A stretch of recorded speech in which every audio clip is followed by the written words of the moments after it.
Chapter 5. Women of Britain Come into the Factories. Recruiting poster for the Royal Employment Exchange. Despite their myriad differences, there was one point on which all countries, even Germany, agreed. The Standing Army of France in 1939 was regarded as the finest and best equipped in the entire world. France had modern tanks, 1,000 more than the Germans. They had 14,000 artillery pieces, Germany barely half that. They had a mandatory military service and a sizable standing army garrisoned in the Maginot Line.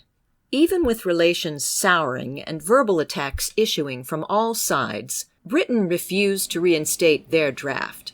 They were in denial. Roosevelt was running for re-election as a pacifist. The U.S. Army had no equipment and no training. The soldiers who were the brunt of every joke, the Poles, and the country that declared itself neutral, Belgium, were considered a more potent force. Hitler firmly believed that the British were sympathetic. A considerable number of aristocrats and industrialists in all English-speaking countries openly praised his direct, no-nonsense style. Much of the foreign conservative press praised Hitler. Like many tyrants before and after him, he thought himself all-powerful and cleverer than anyone else. He had already grabbed Austria and Czechoslovakia, while the League of Nations issued toothless condemnations. François did as he promised, and got Josette a job in the Women's Auxiliary, cleaning the barracks of the Maginot Line. They both worked for the quartermaster of supply, Captain Leroux. Leroux was a middle-aged man who had never married. He was handsome enough, but always too serious. His lovers would complain that he had no whimsy. He had dark hair, lightly graying everywhere, and his dark eyes were furrowed with crow's feet. He spent many a day surveying in the bright sun, and it took a toll on his skin. With a flat nose, small mouth, and even smaller ears, he resembled many French cinema actors, but not a lead, rather a character in a supporting role, the miser or misanthrope of little complexity. Unlike officers promoted from the privileged class, Captain Leroux could not afford a tailor or manservant. He was an engineer, assigned to lead Regiment 149. His kepi was dark blue with a red crown and silver braid. Other officers might scoff at his bureaucratic supply role until they discovered he had fought in the Premier War. He hid mustard gas scars under a tight collar. When this service became more widely known, all treated him with considerable respect, the kind that soldiers who have seen the elephant get from those who have yet to enter a fray. Captain Leroux enjoyed François's company. The two men shared opinions on wine. Leroux knew François Maginot was just a distant cousin of the icon, but from smaller connections, larger gains had been made. François was good company, and for the most part astute and attentive at his work. There is a universal truth about the formerly rich. They know how to spend money, which is essentially what a quartermaster does. Leroux never talked about his own family. They were an embarrassment. They could not afford to educate him and barely managed to feed him as a child. He worked nailing soles on shoes before school. Later, he helped at a block national newspaper, but soon didn't care for its causes. It certainly was too late now to annex the Ruhr. He was drafted at the very end of the Premier War and earned a battlefield commission. He survived a slaughter. In service, he got an education. There was no hill to charge up, so he found his way under one in the observation and administrative post of Fairmont section of Maginot. We can get eggs, purchase flour, but we can't get them to here. These damn strikes are crippling us. I've had to tap into war supplies. Some of those probably should be used. François held his nose. Otherwise, the humidity in the forts is causing the cans to rust open. We didn't get the electric heaters? Well, of course, but the men turn them off. Why? It's like a sauna in the lower level. They lack discipline. The doctor said he sees symptoms of heat stress. Doctors. A waste of university. Even Sergeant Isaac had ordered them only used at night. The mention of this man's name gave Leroux pause. Like most, he disliked Isaac, but knew that the man's judgment was sound. Without the strong-willed Sergeant Isaac, the soldiers themselves might have joined the general strike. I miss Barthou. He was a statesman. He could talk to these communists. Well, yes, he was one. Pshaw! Only for political necessity, Francois. Francois shrugged. He cared little for politics. No, listen. He worked treaties with the Soviets, yet he wanted to include Germany as part of every trade alliance. Minister Barthou could see that men without work, men without food, were dangerous. What happened to him? Like all good leaders, he was assassinated, killed with some king in 1934, but don't hold me to that date. More Bolshevik plots. I thought you said he dealt with Russia. Yes, but they can't be trusted. My point is about the Germans. Take Chancellor Hitler. Take him where? Francois said, while making a horrid face. Chancellor Hitler has put men back to work. He would know how to handle strikers. I'm not sure we want his method of handling strikes. Of course not. It won't work for France. But a strong French leader would put us back on track. Which one? I don't care. Pick any. The problem with France is we have too many leaders. Well, let's not pick Hitler. Francois was making the wrong joke.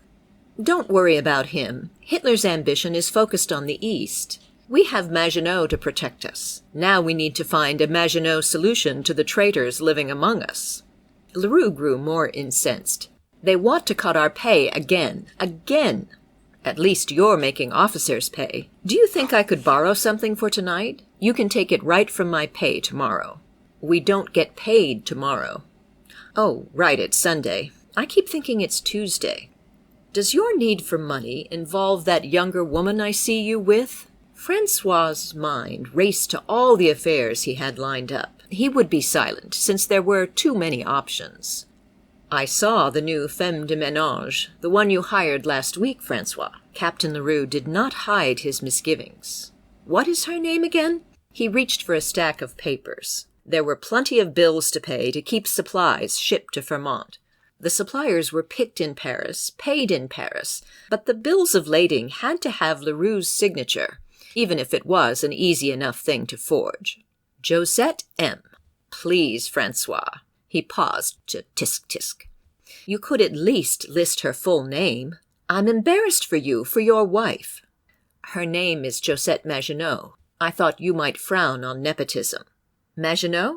The captain pondered the advantages of having not one but two in his employ. Nepotism is discouraged in France like drinking on the job. He raised his glass in toast. I want to meet her. Francois reached for a phone and called over to Block 7. One of the soldiers picked up and said he would find the lady and send her there to the command bunker. The Maginot Line had a sophisticated phone system which connected to the main exchanges of France. The internal lines ran in a loop, which meant they had to be sliced or bombed out in two places before they would lose connection. There was good planning inside the forts. Unfortunately, the French army had almost no portable radios for field operations. No one considered it a practical expenditure, since there was no local supply manufacturer in France. The best walkie-talkie was made by Motorola in the United States, and there was already too much war debt with the U.S. that had to be paid.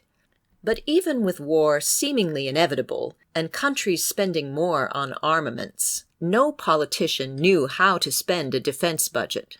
For the most part, there was no political will to fight any war. Only after humiliation and disgrace, the resignation of Prime Minister Chamberlain, would Britain prepare for a fight. In contrast, France always feared war. They just had no consensus in how to protect themselves. Fortify the cities? Create a strong mobile reserve? Draw a line in the dirt and say, stay out?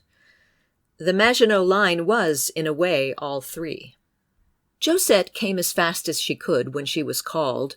Her attire was simple, a dull blue work frock and matching headscarf. Her shoes were brown leather, and she wore black socks instead of hosiery. The same outfit of a different color was worn by women prisoners.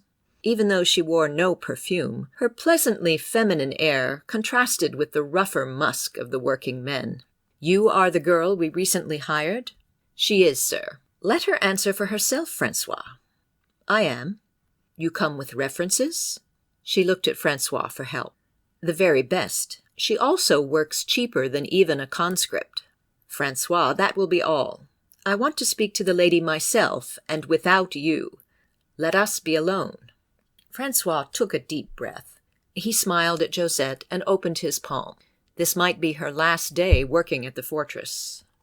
Captain Leroux offered her a cigarette, which she refused. "Remove your scarf, please." She did as instructed. "You are younger than most of the women's auxiliary?" She did not answer him. "Much prettier, too. Are you wearing rouge?" She shook her head in a mute refusal. "I should bring you here under my watchful eye. Reclassify you as a travail de bureau. You'd be closer to Francois to watch him as well." She wondered what he was insinuating. She looked at him straight on. "I cannot type." He seemed angry. "There will be no fraternizing." "She stayed the entire last year at a nunnery," Francois yelled from around the corner where he was listening. Captain Leroux yelled and answered back. "Yes, but could that not mean the reverse of what you think it does? Francois, I told you to leave." He looked around the corner and motioned for his aide to get lost. "Madam, I need my soldiers focused. You understand?" She again nodded, this time in assent. She had wondered where this was headed, and was now a bit relieved that Captain Leroux was not himself of a lascivious mind. "Like every lady in service, you will not stay here overnight. I never want you working after sundown alone. I prefer you never work alone." He frowned at her. "I suppose that is not possible. The fortress is too large and too damp, and there is too much to clean. I have a budget. I trust Francois. Do not let either of us down." Josette reached out and shook his extended hand. Leroux exhaled. "You are too pretty to be here with this many pubescent men, especially the ones over 40. You should carry a gun." He looked around the room but could not find his own as an example. "Do you know how to use a pistol?" "I can't issue you one anyway. Regulations against arming female combatants. If you have Francois buy you one, you may feel safer. I would feel safer. But don't shoot some foolish kid making a silly pass. You know what I mean? Some of these men are criminals. I don't want to have to investigate a rape. Am I understood?" After he was satisfied that he had properly scared her, he concluded, "Go find Francois and tell him to come here. You can go back to work." As she left, Leroux called out to her, "Welcome to Maginot, Josette Maginot." She heard him chuckling as she fully left. Francois scolded her later for admitting she could not operate a typewriter. What was there to know? You see the letter you need and press down. A clerical position might not pay any more, but it did put a person closer to the money of managing the line. Josette knew this. She didn't need any temptations in her life. She also didn't wish to know if Francois had greater willpower to resist the lure of graft.